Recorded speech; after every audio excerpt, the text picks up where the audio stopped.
다시 한번 오늘 주일 예배에 참석하신 여러분들을 환영하고 축복합니다. 아까 말씀드린 대로 우리가 1년이 되는 날이에요. 그 기간 동안 사실은 짧지 않은 기간이잖아요.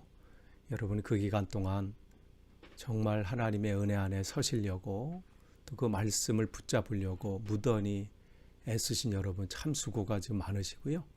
우리는 이 일들이 주님 앞에 가는 그날까지 무슨 의무나 또 아니면 뭐 직분을 맡았으니까 하는 그런 억지로 함이 아니라 당연함으로 또 기꺼이 하는 또 그 안에 주시는 기쁨과 평안을 가지고 사명을 감당하고 계시지요.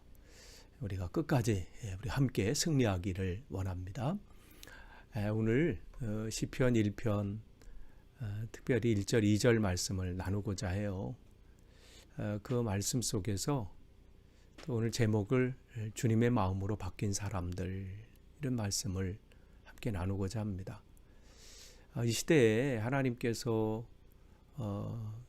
우리를 통해서 하나님께 헌신된 성도들을 통해서 이 시대 하나님의 크기 일들을 나타내시는데 그 사람들은 공통점이 뭐냐면 하나님의 마음으로 바뀐 사람들이라는 거예요. 무슨 재산이 많거나 뭐 똑똑하거나 또 세상적인 배경이나 능력이 출중하다 이게 아니라 우리가 성경을 통해서 배울 수 있는 것은 또 그것을 통해서 하나님께서 우리에게 말씀하시는 것은 동일해요. 하나님께 붙들린 즉 하나님의 마음을 가지고 이 삶 속에 서 있는 사람들 그들은 언제나 하나님을 드러냈고 또 하나님의 영향력을 세상에 선포했습니다. 여러분은 요즘 성경 읽고 계시는 가운데 여러분 어떤 말씀이 여러분을 붙잡고 계십니까? 요즘 여러분 성경 읽고 계시는 것을 볼 때 얼마나 감사한지 몰라요. 정말 시작하셨기 때문에 올 한해 정말 잘 그래서 끝내셨으면 좋겠어요.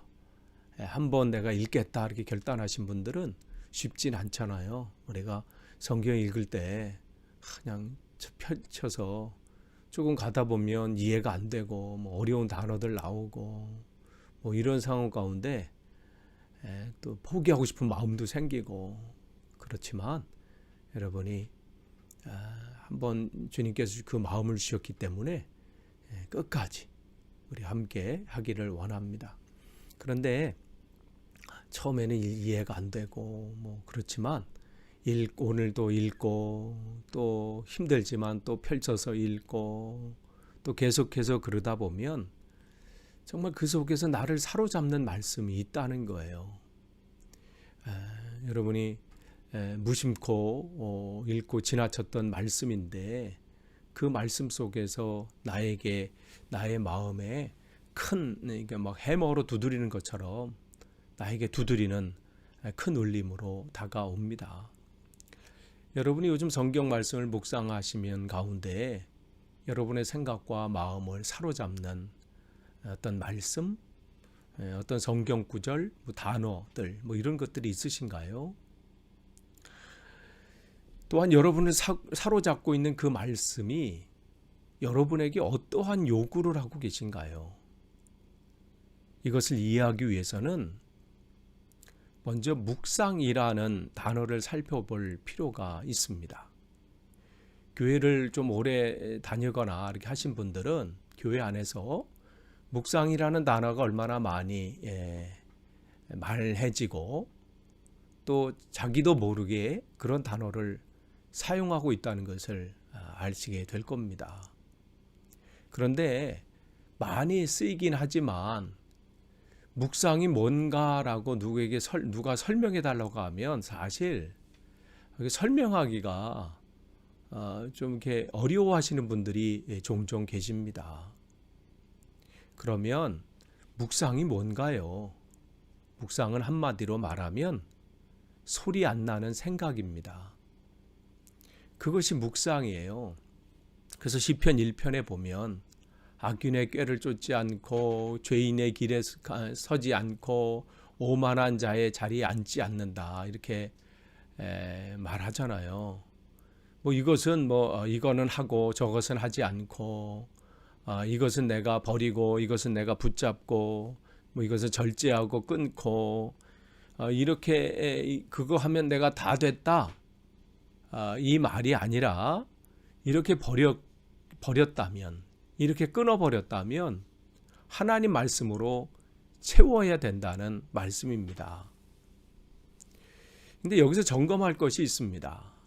우리가 하나님 말씀을 들으면서 자기가 살아오던 잘못된 습관이나 또 죄된 생각들, 또 행동들을 정리하고 끊으면 내 자신의 변화가 끝난 줄 알아요. 여기에는 목사도 예외가 아닙니다. 목사 자신이 복 있는 사람은 하나님 말씀을 주야로 묵상하고 기뻐합니다. 이러한 설교를 하니까 그 설교에 또 성도들이 은혜를 받으니까 그 설교를 한 목사 자신이 변화된 줄 알아요. 착각이죠. 천만의 말씀입니다. 설교 전하는 자는 되었을지 몰라도 하나님께서 변화된 자로 서 있는지는 우리가 생각해 볼 필요가 있습니다.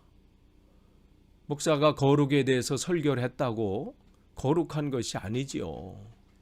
겸손에 대해서 선포했다고 그 자신의 삶이 겸손한가? 하나님 앞에 겸손한가? 이거는 또 다른 차원입니다. 사랑에 대해서 내가 나눴다고 해서 내가 사랑의 사람이 되는 것은 또한 아니지요. 아무리 1년 52주 한 번도 빠짐없이 내가 예배를 드리고 또 매일 유명하다는 목사님 설교를 듣고 또 그것을 나누고 또 다른 사람에게 함께 그것을 나눈다고 할지라도 그 자체로 내가 변화되었다고 말할 수는 없습니다.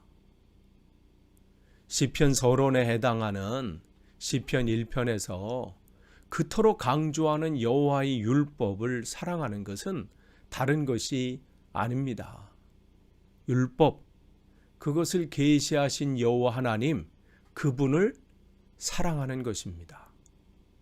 여기에서 율법에 해당하는 토라트의 원형 토라는 본래 화살을 쏘거나 어떤 물건을 던져서 특정한 거기를 가리키는 것을 의미하는 야라에서 유래된 단어입니다.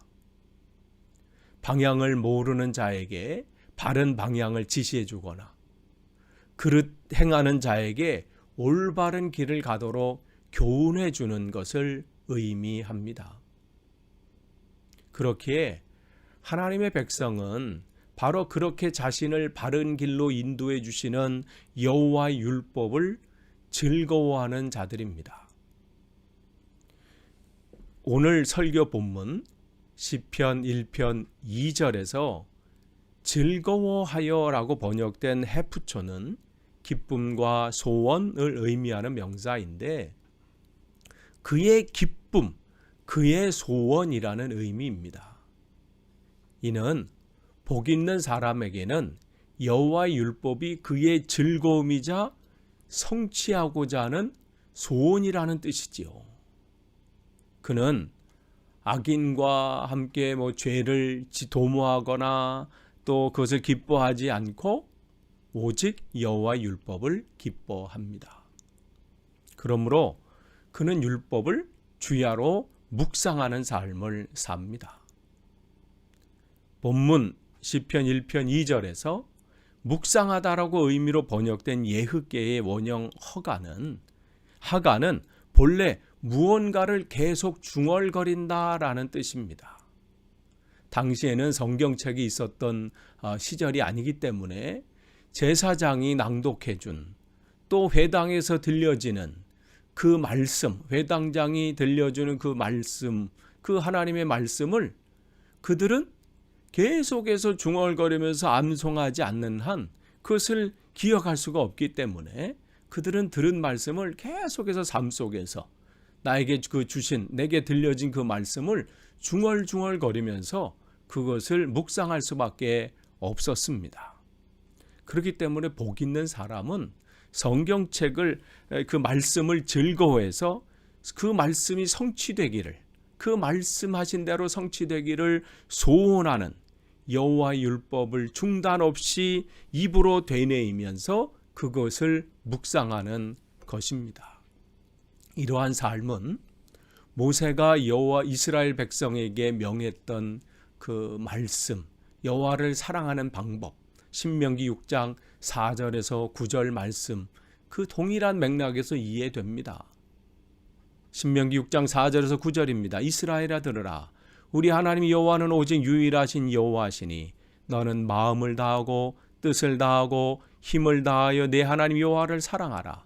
오늘 내가 내게 명하는 이 말씀을 너는 마음에 새기고 내 자녀에게 부지런히 가르치며 집에 앉았을 때이든지 길을 갈 때이든지 누워 있을 때이든지 일어날 때이든지 이 말씀을 강론할 것이며 너는 또 그것을 내 손목에 메어 기호를 삼으며 내 미간에 붙여 표로 삼고 또 내 집 문설주와 바깥문에 기록할지니라. 여기서 제시되는 그 묵상은 물론 입으로 말씀을 외우며 마음으로 그 의미를 되새기는 것으로 나타나 있지만 그 이상을 우리는 볼 수 있어야 합니다. 이는 율법에 대해서 감정적으로 기쁨을 느끼는 것에서 머무는 것이 아니라 이를 생활 가운데 적극적으로 실천하는 것입니다. 즉 1절에서 암시되는 것, 멸망하는 자의 생활 가운데 죄인의 길에 서고 악인의 꾀를 따르고 오만한 자리에 앉고 이렇게 이 죄인들은 그렇게 살지만 악인들은 그렇게 살지만 하나님의 백성들은 적극적으로 율법을 실천하는 삶을 산다는 의미를 내포하는 것이지요. 그래서 시편 1편 2절에 주야로 이렇게 기록되어 있잖아요. 낮과 밤이죠. 그것은 그냥 낮밤 그걸 얘기하는 게, 이것은 온종이라는 뜻이고 이것은 더 우리가 말한다면 평생을 의미합니다. 내 평생에, 내 일생 동안 그렇게 산다는 것이지요. 그렇기 때문에 복이 있는 자는 낮에 율법을 묵상할 뿐만 아니라 잠자리에 들 때도 율법과 함께 더 나아가서 평생, 한평생 하나님의 말씀과 함께 있는 것이라는 것이죠. 우리가 지난 금요일과 어제 피터 양 이 목사님을 통해서 귀한 말씀을 들었습니다. 우리의 시각이 넓어지는 계기가 되었고 정말 그 말씀은 다른 분들은 모르겠어요. 저에게 주시는 말씀이에요. 다른 분들보다는 저에게 그냥 해머로 두드리는 것처럼 저에게 귀한 말씀으로 다가왔습니다. 결단하지 못하고 우물쭈물하는 저에게 하나님의 강력한 초청의 말씀으로 저에게 다가왔습니다.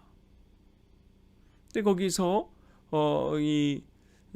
한 집사님이 요약해서 올린 것처럼 하나님을 사랑함으로 거룩해지는 것, 예수님을 닮아 거룩해지는 것, 하나님의 영광을 위하여 사는 것, 하나님의 임재를 사모하는 것, 우리 이웃을 우리 자신으로 사랑하듯 사랑하십시오. 이게 뉴 코리아가 되는 거기에 참여하는 방법이라고 이제 피터 양 목사님께서 말씀하셨잖아요. 그러면서 아침에 일어날 때도 주님의 임재로 하루를 살아가기를 소망합니다. 저녁에 잠들 때도 주의 영과 나의 영이 밤새 교제하여 아침에 제게 말씀하여 주옵소서라고 기도하십시오.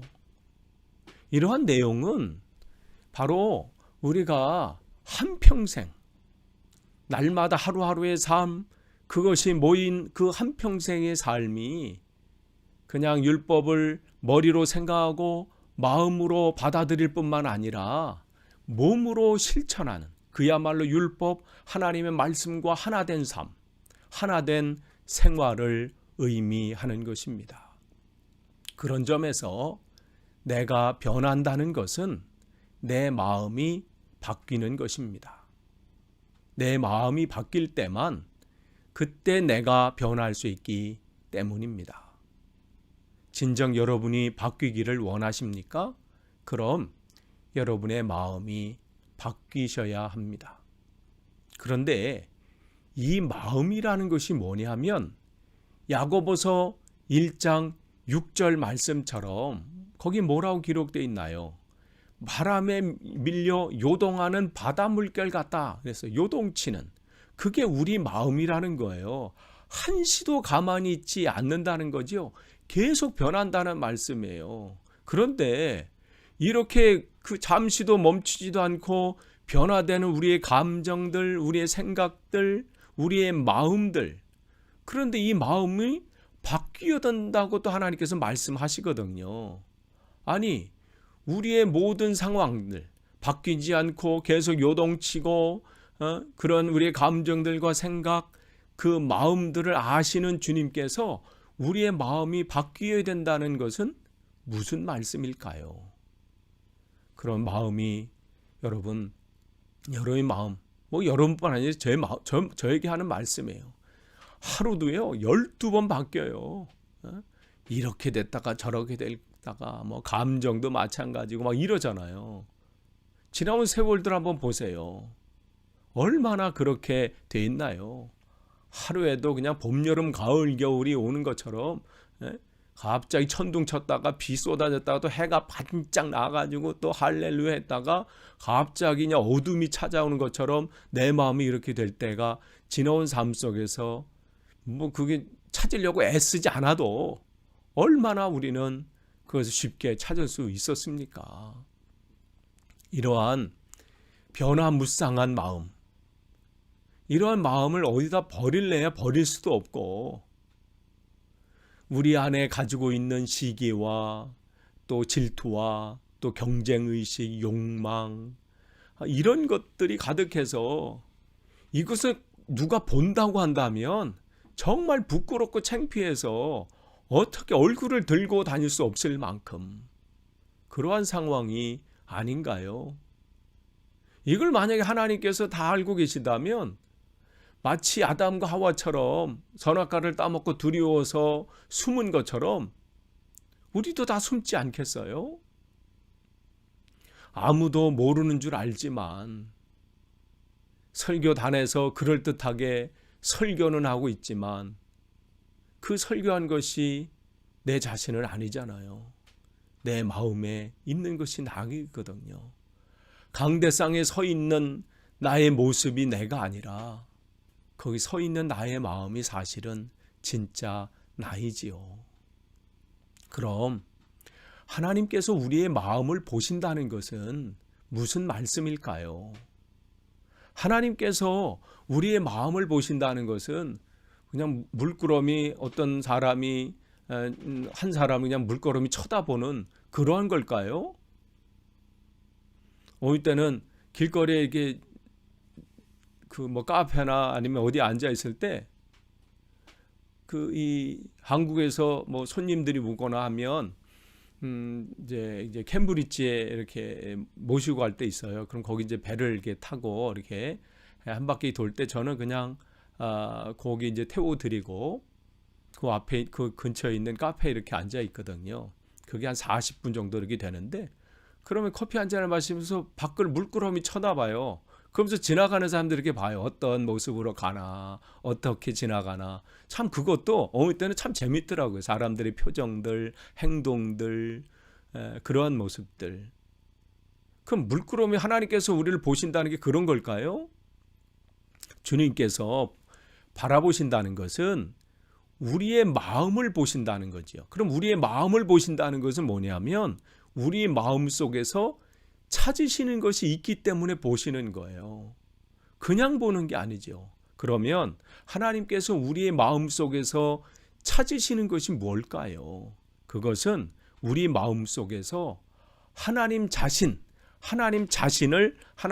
모습을 찾으시는 것입니다.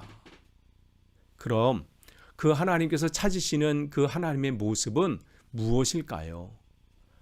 하나님의 말씀이 하나님의 마음인데 하나님의 마음이 하나님의 말씀을 통하여 우리 마음에 전달된 거예요.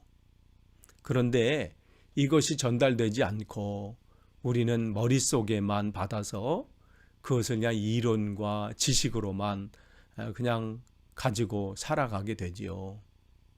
그러니까 하나님 말씀이 우리 마음밭에 뿌려지면 우리가 그것을 귀로 듣고 머리로 생각해서 마음이 바뀌어져서 그 마음으로 바뀌어져서 내 마음이 그분의 마음으로 정복당해야 되고, 그는 주는 그리스도시요 살아계신 하나님의 아들입니다 고백하면서 살아야 되는데, 그냥 내게 어떻게 다가오는 말씀이 있어요. 또 나에게 때로는 나를 붙잡는 말씀, 그 말씀을 깊이 생각하지 않고 그 말씀이 나의 마음으로 들어와서 나의 삶을 정복하지 않고 그냥 스쳐 지나가거나, 아니면 그냥 단지 어떠한 소그룹 모임 때나 어떠한 때 그냥 그 말씀을 전달하는 걸로 끝나기가 쉽다는 것이죠. 시편 14편 2절에서 3절 말씀 보시면, 여호와께서는 하늘에서 인생을 굽어 살피사 지각이 있어 하나님을 찾는 자가 있는가 보려한즉 다 치우쳐 더러운 자가 되고 선을 행하는 자가 없으니 하나도 없도다 우리에게 말씀하십니다. 예루살렘 성중에서 하나님을 찾는 자가 있는가 보시는데 없다는 말씀이죠.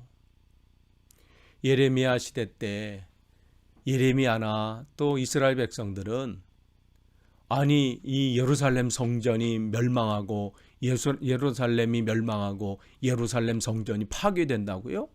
말도 안 돼요.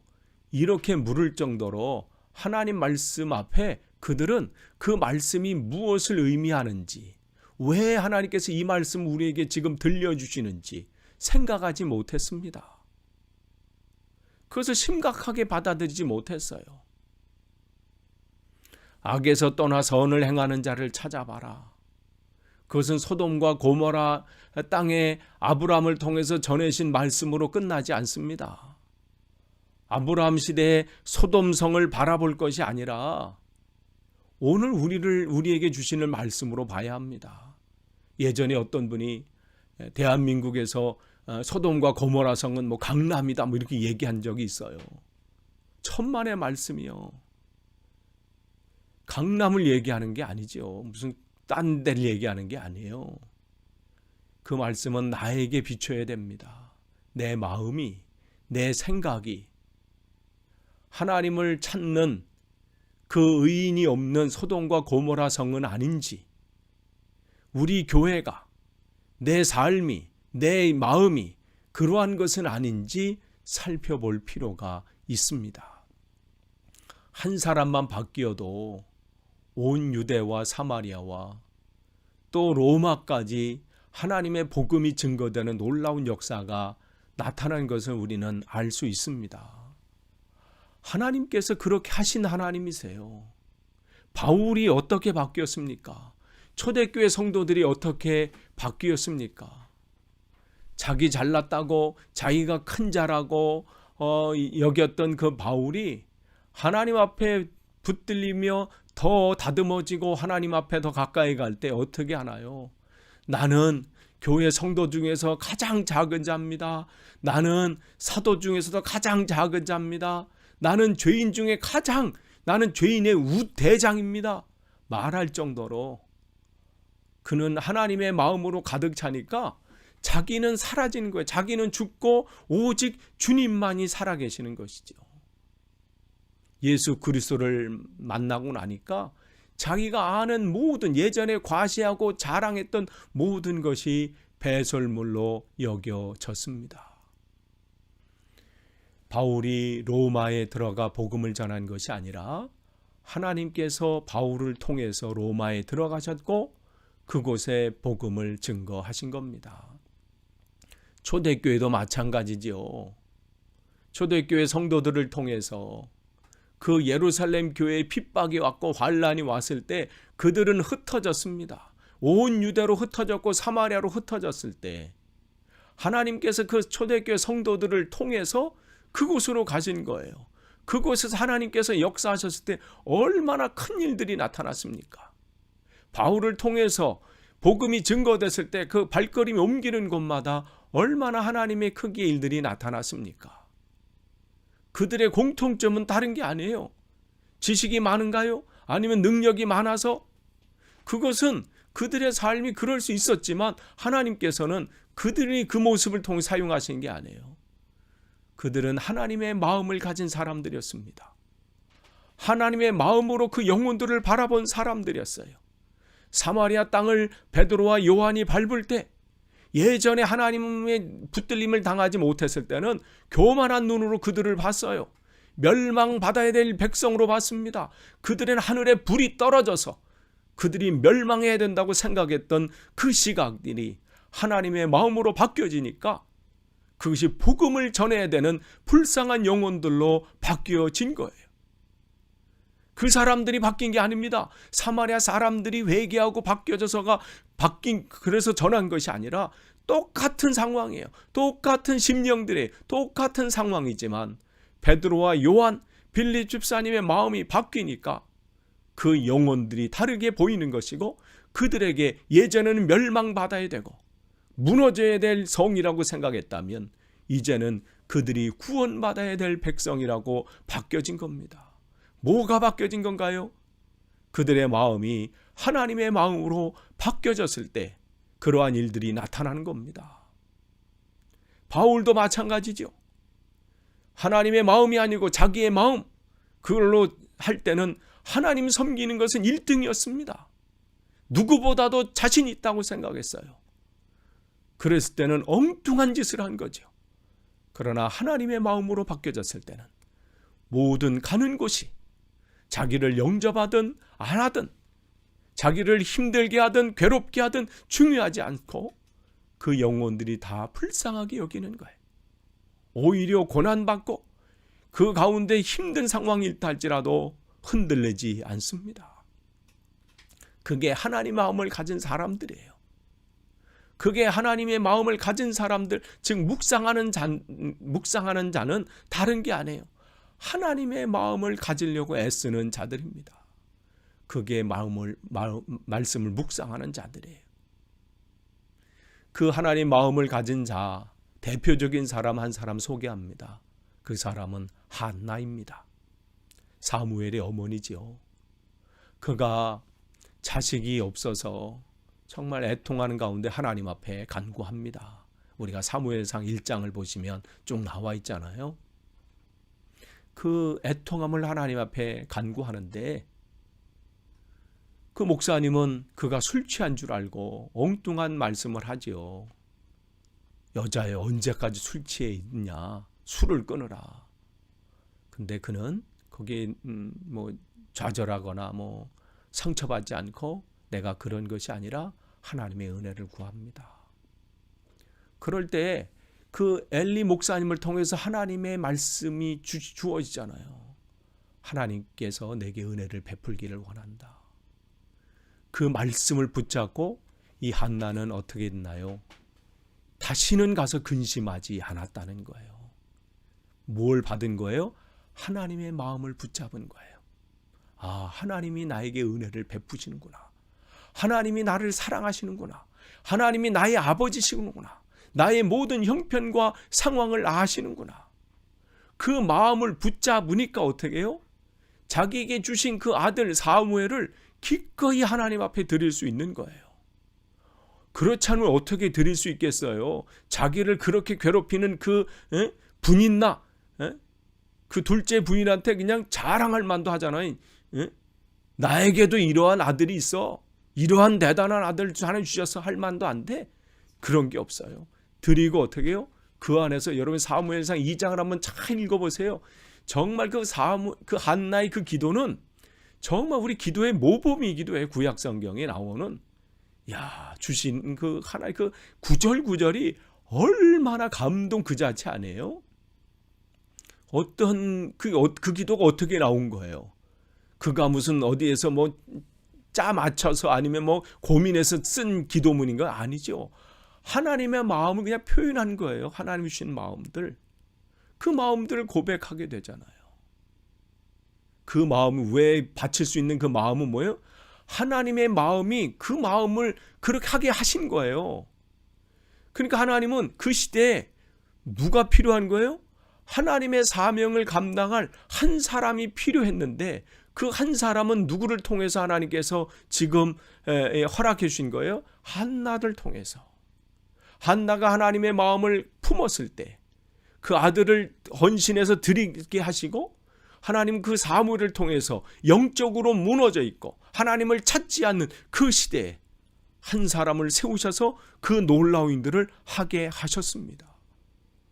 그 일들은 결국은 이 어머니 한나가 하나님의 마음으로 바뀌어졌을 때 그 일들을 시작할 수 있으셨습니다. 여러분 기억하세요. 한 사람이 바뀌면요, 한 사람이 바뀌면 로마가 바뀌어졌어요. 한 사람이 바뀌었을 때 사마리아 성이 바뀌어졌습니다. 그 한 사람이 바뀌었을 때 온 유대의 복음이 증거되는 일들이 일어났습니다. 한 사람이 하나님의 마음으로 바뀌어졌을 때 하나님은 그 영적으로 무너져 있던 그 이스라엘 백성들을 회복시키는 놀라운 일들을 시작하셨습니다. 그렇게 하신 하나님께서 그때만 그렇게 하신 건가요? 아닙니다.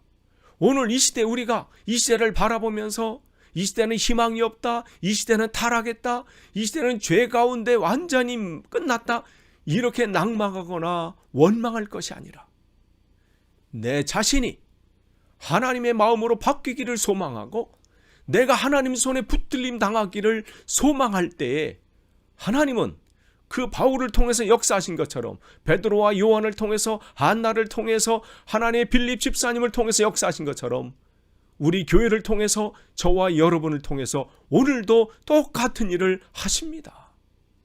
오늘은 그 사람을 찾으시는 거예요. 하나님의 마음으로 바뀐 그 사람들, 다른 사람들이 아닙니다. 그렇기 때문에 오늘도 하나님께서는 우리를 바뀐 그 사람을 통해서 오늘 이 시대에 놀라운 일들을 하실 겁니다. 끝을 맺습니다. 말씀을 묵상한다는 것은 다른 게 아니라, 말씀을 읽는 것이 아니라 그 말씀 속에서 하나님 마음을 보는 것이고, 그 마음이 내 마음이 되기를 소망하는 시간이고, 그 소망함이 그냥 거기서 끝나는 것이 아니라 그 말씀이 내 생활 속에서 계속 읊조려지고 그 계속해서 생각하고 무엇을 하든 어떠한 상황 가운데 있든 그 말씀을 기억하는 것입니다. 저는 사람을 만날 때마다, 사람과 요즘 주무를 할 때마다 늘 끊임없이 하나님, 그 안에 계신 하나님을 늘 바라보면서 속으로 기도합니다. 하나님, 그 안에 계신 하나님, 하나님, 저 권사님, 집사님, 저 성도님 안에 계신 하나님, 하나님께서 그 마음으로 저분을 온전히 사로잡아 주셔서 그 마음이 그를 통해서 온전히 하나님의 마음이 드러나고 하나님 뜻이 이루어지길 원합니다.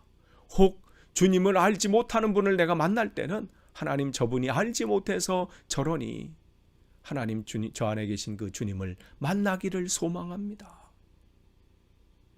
그 마음을 알 때는 우리의 말과 생각과 생활이 달라져야지 노력 안 해도 달라지게 되어 있습니다. 왜냐하면 그분의 능력이 그만큼 강하기 때문에 그래요. 나를 바꾸시는 분이에요. 베드로와 요한을 바꾸셔서 그 시각을 바꾸시고 마음을 바꾸셔서 사마리아 땅을 바꾸신 하나님께서, 바울의 그 삶을 하루아침에 바꾸신 하나님께서 우리를 바꾸시는 것이지요. 오늘도 그러한 놀라운 역사가, 그 마음의 변화가, 그 헌신이 우리 가운데 일어나길 간절히 축원합니다. 기도하겠습니다. 하나님 감사합니다. 오늘도 귀한 말씀이셨사오니 말씀을 듣는 것으로 끝나지 않고 이 말씀이 나의 마음의 울림이 되고 내 생활 속에서, 내 삶 속에서 온전히 실천되어지고 그렇게 열매 맺게 하셔서 우리의 마음이 아니라 하나님의 마음으로 바뀌어서 귀하게 쓰임받게 하옵소서. 예수님의 이름으로 기도하옵나이다. 아멘.